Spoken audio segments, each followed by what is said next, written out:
नमस्कार दोस्तों, स्वागत है एक और नई वीडियो में। आज हमारे साथ एक इंजीनियर ही जुड़ गए हैं और ये भी इंजीनियरिंग की पढ़ाई किए हैं। 3 साल की पढ़ाई के बाद ये एक मल्टीनेशनल कंपनी में जॉब करते हैं। तो आज इनसे हम बातचीत करते हैं, जो सोशल मीडिया के तहत ऑनलाइन हमसे जुड़े हुए हैं। तो चलिए स्वागत करते हैं भाई साहब आपका हमारे चैनल। कैसे हैं आप? अरे बढ़िया है सर, आप बताइए। बस सब कुशल मंगल है। अपने बारे में थोड़ा हमारे दर्शकों को कुछ बताएं आप। अपना परिचय दीजिए थोड़ी-सी। तो हेलो एवरीवन, मेरा नाम है आदर्श और मैं कानपुर सिटी से बिलोंग करता हूँ। और करंटली अभी मैं निमराना में हूँ, एक कंपनी, जापानीज कंपनी में अभी वर्क कर रहा हूँ।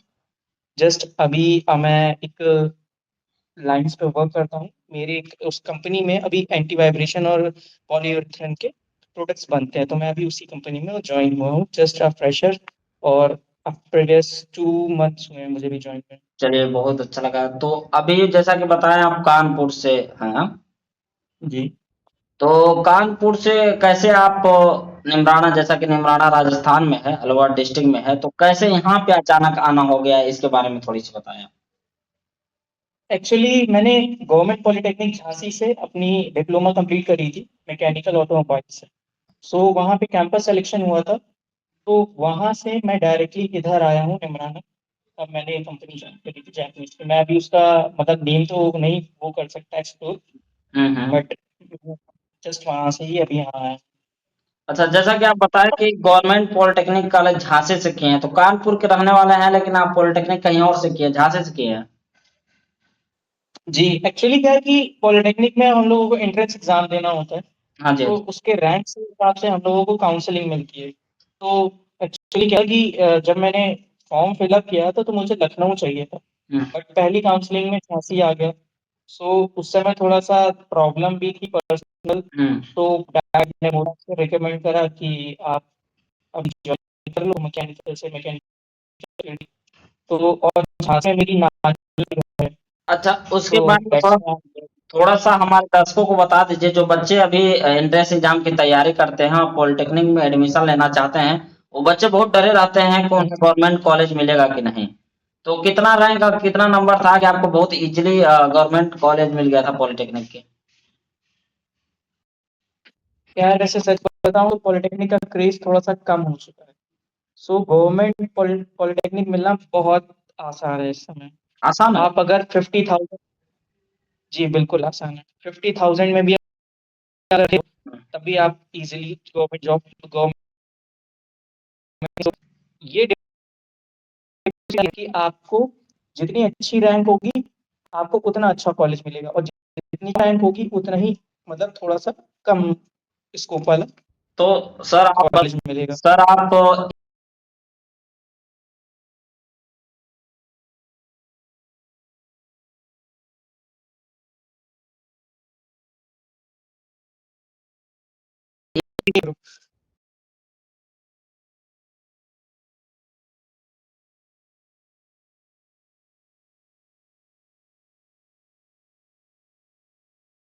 पॉलिटेक्निक में अभी गवर्नमेंट ऐसा आया कि वे लोग कॉलेज को छोड़ना चाहते हैं, पॉलिटेक्निक को छोड़ना चाहते हैं, उन्हें आप क्या कहेंगे? जबकि आप ऑटोमोबाइल से पढ़ चुके हैं, पॉलिटेक्निक कर चुके हैं।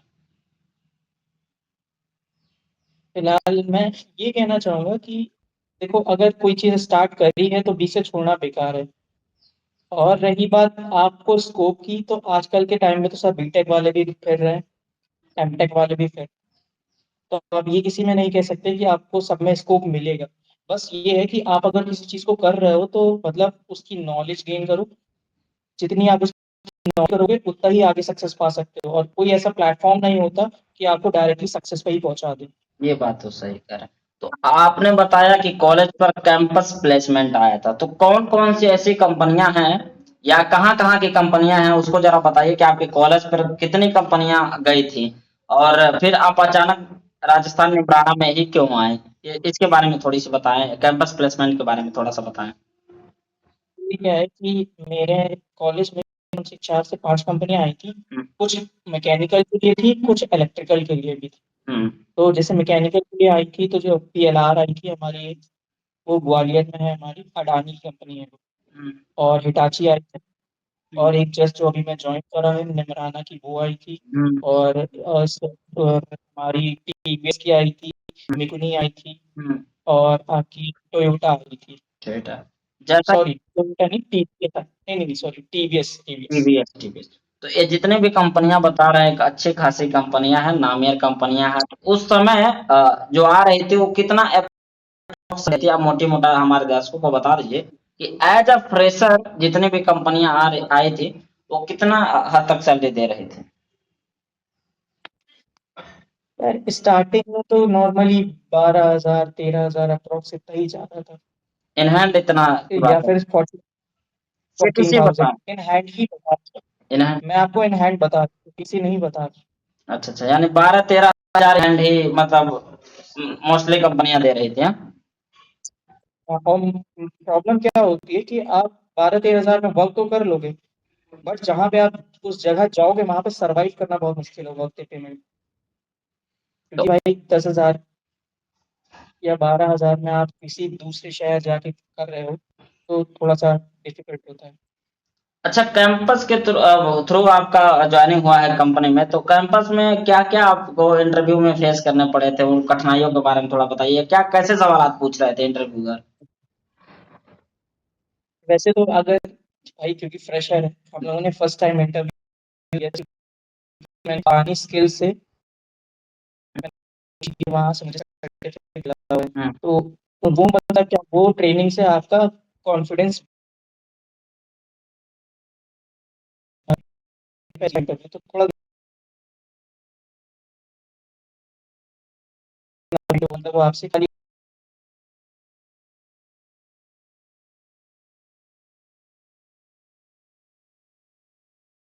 पापा कर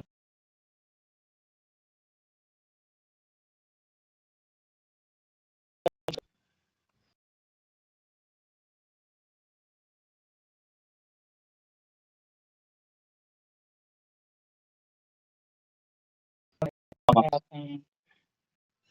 अच्छा पॉलिटेक्निक में बहुत था इसके बारे में ज़रा बताएँ क्या था बैक का? बहुत से बच्चे डरते हैं इसको लेकर, तब मैं भाई ये सवालात कर रहा हूँ। यार मैं झूठ तो नहीं बोलूंगा, मैं फर्स्ट ईयर में जब था तो मेरी फर्स्ट ईयर में बैक आई थी। अच्छा, फर्स्ट ईयर फर्स्ट में ईयर में मेरी बैक आई थी। हुँ, फर्स्ट इवेंट ईयर में मेरी फर्स्ट बैक आई थी, आज वो भी मैं भी आपके साथ इंजीनियरिंग। मैं भी साथ आपके साथ अगर ऐसे फेस टू फेस बात हो रही है तो मैं रिवील कर दे रहा हूँ। मेरा भी फर्स्ट सेमेस्टर में बैक लगा था और वो भी फिजिक्स था। सब कोई उसको स्क्रूटनी या रीचेक डलवा रहा था। मुझे लगा कि दोबारा पेपर देना में सही है और पैसे कम लग रहे थे, तो मैं दोबारा पेपर दिया निकल गया था। जो लोग रीचेक करवाएं दोबारा 500 रुपए लग रहे थे, उस समय 500 रुपए भी हमारे लिए बहुत बड़ी बात थी। तो वो लोग देकर रीचेक करवाए और वो लोग फिर पास हो गए। मैं नहीं कराया, मैं दोबारा थर्ड सेमेस्टर में जाकर एग्जाम दे दिया था। तो अधिकतर देखा गया है अभी तो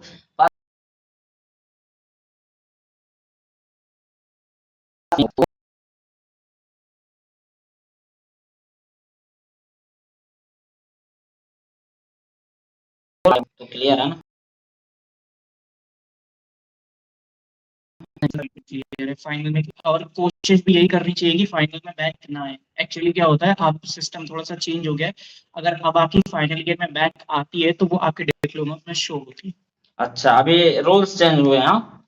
डिप्लोमा में से होगा तो ये तो हाँ अभी मुझे कुछ रूल्स चेंज हुए हैं। अब तो आपके सब्जेक्ट्स भी चेंज कर दिए गए हैं सर, क्योंकि मेरे जूनियर्स हैं उनसे बात होती है तो उन्होंने बताया कि पूरे सब्जेक्ट्स चेंज कर दिए गए हैं। अगर डिप्लोमा में बैक हो रहा है तो इसका मतलब बहुत बड़ी मार्क लग जाएगी आपकी प्राइवेट कंपनी को लेकर। बिल्कुल बिल्कुल, प्राइवेट क्या गवर्नमेंट सेक्टर में भी दिक्कत होगी। बहुत से बच्चे अभी पढ़ाई करते हैं, वो बहुत ज़्यादा परेशान आते हैं कि ब्रांच कौन सा लें, ब्रांच को लेकर वो डिसाइड नहीं कर पाते हैं। तो ब्रांच को लेकर क्या कहेंगे आप? उन दर्शकों को क्या नसीहत देना चाहेंगे? ब्रांच को लेकर क्या कहना चाहेंगे? भाई मैं ब्रांच को लेके तो मैं ये चीज नहीं कह सकता कि आप ये वाली लो तो स्कोप ज्यादा है, वो वाली लो स्कोप ज्यादा है। जो आपको कंफर्टेबल फील कर हो, कि आपको लगता है कि ये चीज मेरी अच्छी है, मैं इसके आगे क्योंकि क्या है, अब आप कभी-कभी ऐसा होता है कि हम लोग कभी ये सोचते हैं कि यार एमबीए वाला कर रहा है तो हम भी एमबीए कर लें, उसको वो इतना कमा रहा है हम भी कमा लें। तो हर किसी की स्किल्स एक जैसी नहीं हो सकती। ये बात सही कह रहे हैं। मैं भी बहुत से वीडियो में बताने की कोशिश किया हूँ कि जितने भी लोग पॉलिटेक्निक करना चाहते हैं, वो ब्रांच का चयन अपने मन पसंद के अनुसार करें, अपने इंटरेस्ट के अनुसार करें। मैं यही नसीहत देता हूँ। ये और तो है। पॉलिटेक्निक और करते समय आपको क्या-क्या दिक्कतें आई थी? क्या कोई दिक्कतें आई थी वर्कशॉप को लेकर या पढ़ाई को लेकर? जैसे बहुत से उसमें असाइनमेंट वगैरह होते हैं, टेस्ट वगैरह होते हैं, सेशनल होते हैं, प्रैक्टिकल लैब होता है, तमाम चीज़ होती है। तो इनमें कठिनाई नहीं होती है जैसे कि पॉलिटेक्निक वाले बंदे बहुत जानना चाहते हैं इन सवालातों का जवाब। एक्चुअली है, अगर आप इंटर पास आउट हो तो आपको क्योंकि क्या है कि आप जब पॉलिटेक्निक के फर्स्ट ईयर में आते हो तो नॉर्मली इंटर का सिलेबस होता है।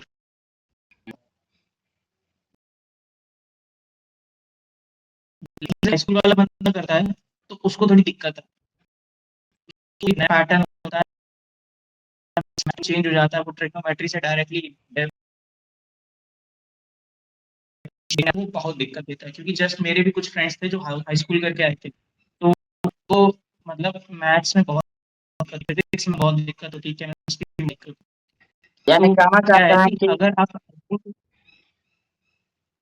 अगर इंटरमीडिएट करके जो क्या बच्चा कह रहे हैं, एडमिशन ले रहा है, उसके लिए बेहतर होती है पॉलिटेक्निक, बहुत ईज़ी हो जाती है।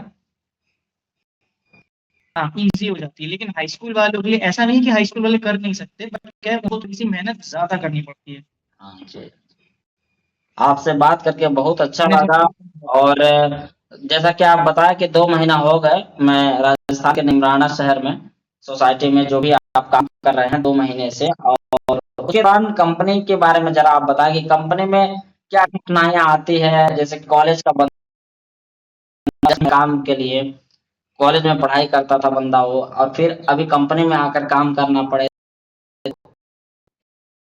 कैसा महसूस होता है? कंपनी के बारे में बताएँ। सर रियली बताऊँ तो फर्स्ट टाइम अगर आप कंपनी में कदम रखते हो, तो आपको पहली चीज़ कुछ पता नहीं होता कब क्या है, क्या है। और सबसे ज़्यादा डर इस चीज़ का होता है क्योंकि भाई सीनियर अब आपको नहीं पता कि वो सीनियर्स किस लेवल पे हैं या फिर आपको कैसा ट्रीट करेंगे। सबसे पहला डर यही है कि वहाँ पे ट्रीट कैसा करा जाएगा, अच्छा करा जाएगा या नहीं जाएगा, बातें सुनाई जाएँगी या फिर काम कैसा कराएँगे। तो मोस्टली ये दिक्कत होती है और फिर उसके बाद जनरली अगर देखा जाए तो आपको हार्ड वर्क करना ही करना है। हार्ड वर्क तो वहाँ पे आप हार्ड वर्क करना चाहो तो नहीं कर सकते। क्योंकि भाई उन्होंने जो रूल्स बनाया आप उसी को बोल सकते हो। अगर आप उसके रूल्स को तोड़ के कुछ अलग करोगे तो नहीं कर सकते ना। ये बात सही है। कंपनी के कुछ कुछ रूल रेगुलेशन होते हैं, नियमावली होती है, उन्हीं नियमों पे आपको चलना होता है और अपने से कुछ नहीं कर सकते कि दिशा निर्देश है उसी को फॉलो करना ज़रूरी होता है, तभी आप कंपनी में टिक पाएँगे। तो आप अभी इस कंपनी में जॉब कर रहे हैं, डिपार्टमेंट कौन-सा आपको अलॉट हुआ है? डिपार्टमेंट क्या मिला है आपको? मुझे डिपार्टमेंट मिला है सीक्यूए। ये क्या होता है? दर्शकों को बताएँ ज़रा। सीक्यूए हमारा कस्टमर क्वालिटी इंस्पेक्शन होता है, हाँ, जो कि डायरेक्टली डिस्पैच वो 200% होता है। एक्चुअली क्या है हर कंपनी में हुँ, 100% और 200% की क्वालिटीज़ होती हैं। हुँ। 100% भी नो इफेक्ट होते हैं, बट क्या है कि जैसे मान लो 100% से कोई भी डिफेक्ट पास होता है तो वो 200% पे पकड़ लिया जाता है। तो तो यहाँ हम पे लोगों का 0% डिफेक्ट ही होना चाहिए। तो मतलब आप 200% पे आते हैं सिक्योरिटी डिपार्टमेंट यानी क्वालिटी डिपार्टमेंट है आपका? जी सर। तो वहाँ पे पार्ट का इंस्पेक्शन करते हैं आप?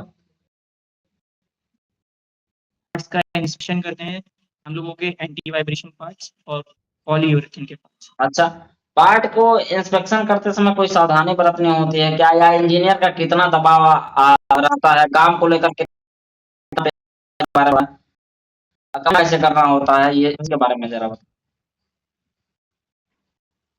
भाई नॉर्मली हम लोगों की कंपनी में जापानीज कंपनी में चाहे जो भी कंपनियां हो वो 5S का फॉलो करती हैं। प्राइस इनको फॉलो करती है। अपने बहुत ज़्यादा ध्यान रखना पड़ता है कि हम लोग के ग्लव्स होने चाहिए, कैप्स वगैरह नॉर्मली सेफ्टी शूज होने चाहिए, ये आपके लिए कंपलसरी है। गॉगल्स वगैरह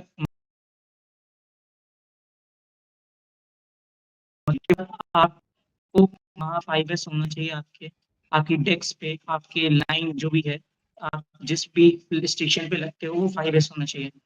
उसके बाद हम लोगों को अपने मतलब चीज़ों पे ध्यान रखना कि भाई पार्ट्स चल रहे हैं और वहाँ से हम लोगों को डायरेक्टली डिपार्चर होता है। तो मेन प्रोसेस ये होता है कि हम लोगों को सिर्फ इंजन पार्ट्स तो यानी कहने का मतलब है